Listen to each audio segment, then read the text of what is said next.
When money dies, what survives? Not the banks, not the markets, not the promises written on paper. Only one thing remains. It's a truth older than gold, and one we've spent centuries trying to forget. We live in a world built entirely on belief.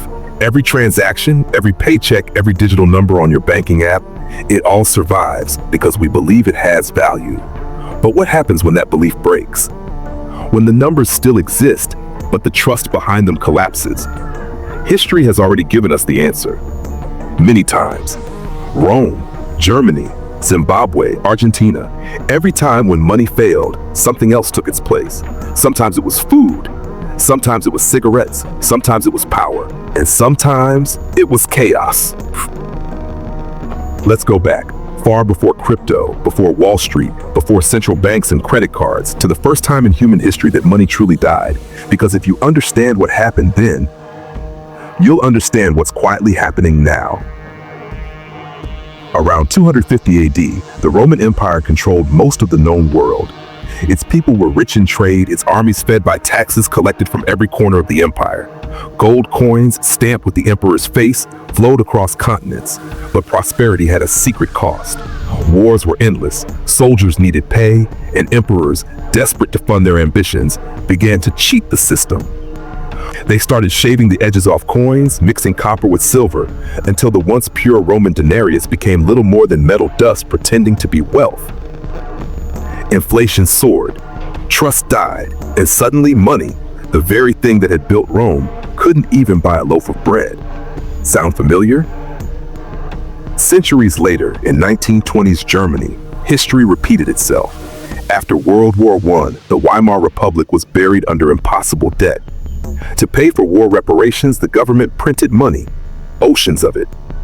At first it seemed harmless. Prices rose a little, wages increased, people felt richer. But slowly, terrifyingly, things began to spiral.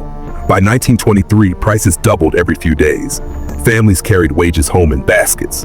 Children played with stacks of worthless banknotes. A loaf of bread cost 200 billion marks.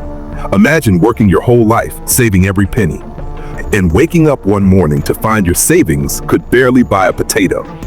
That's what happens when money fails, not overnight but quietly, like rot spreading under a painted wall. When Weimar collapsed, people turned to anything real: food, fuel, alcohol, cigarettes. Those became currency because they had intrinsic value.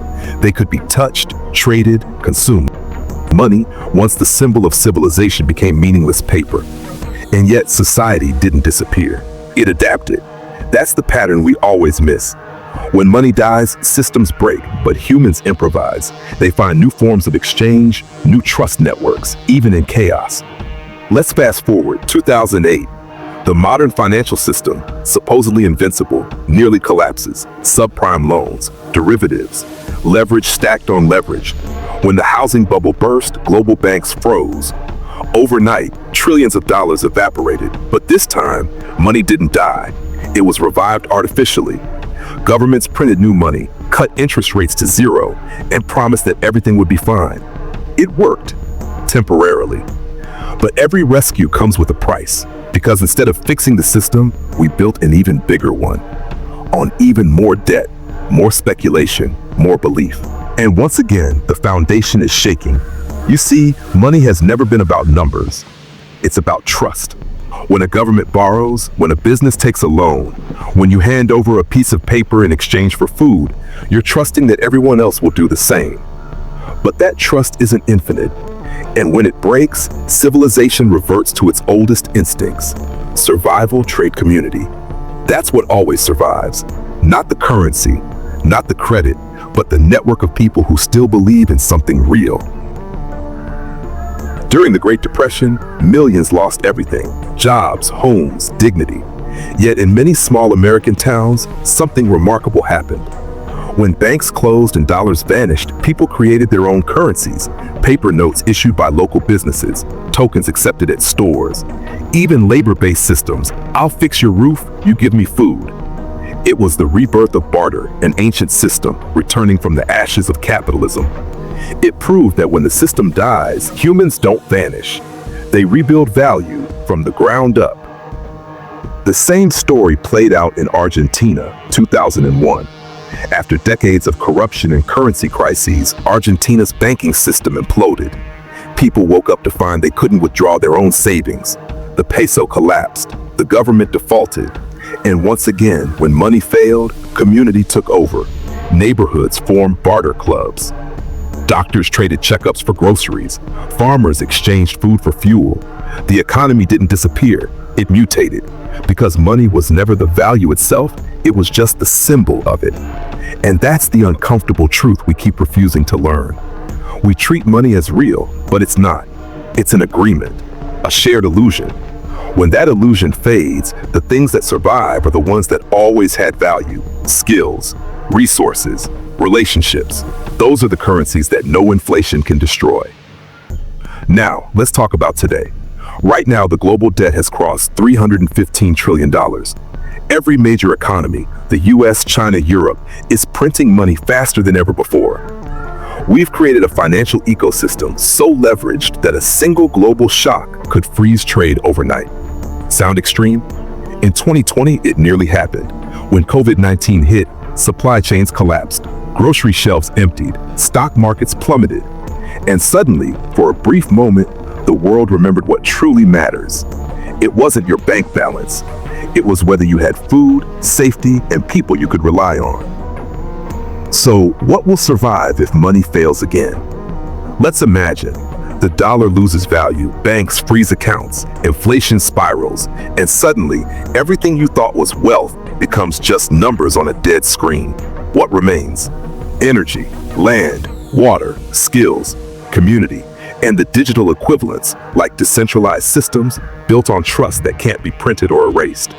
Gold may still glitter, Bitcoin may still exist, but history suggests the real survivors aren't currencies. They're people who understand value beyond numbers. In Weimar Germany, a farmer with food was richer than a banker with paper. In Argentina, a mechanic who could fix engines had more value than a man with a savings account. In Rome, soldiers paid in grain survived, while senators counting coins starved. Every collapse tells the same story. When money fails, reality wins. The tangible always replaces the imaginary. But here's the twist, and maybe the warning. Each generation forgets this lesson. We rebuild the illusion, believing this time is different. We digitize it, securitize it, decentralize it, and call it progress. But no matter how advanced our systems become, trust is still the core. And when that trust fades, the collapse feels new, even though it's ancient. So what can we learn from it all? 3 things. First, real value doesn't vanish, it only changes form. If you can produce, create, or solve real problems, you'll survive any collapse. Second, the system isn't permanent. The dollar, like the denarius or the mark, is only as strong as our belief in it. Never forget that money is a tool, not the foundation of your life. And third, trust is the ultimate currency. When banks fail and governments fall, the people who rebuild are those who still trust in each other, in community, in shared purpose. It fades into a calm, reflective, money will fail again.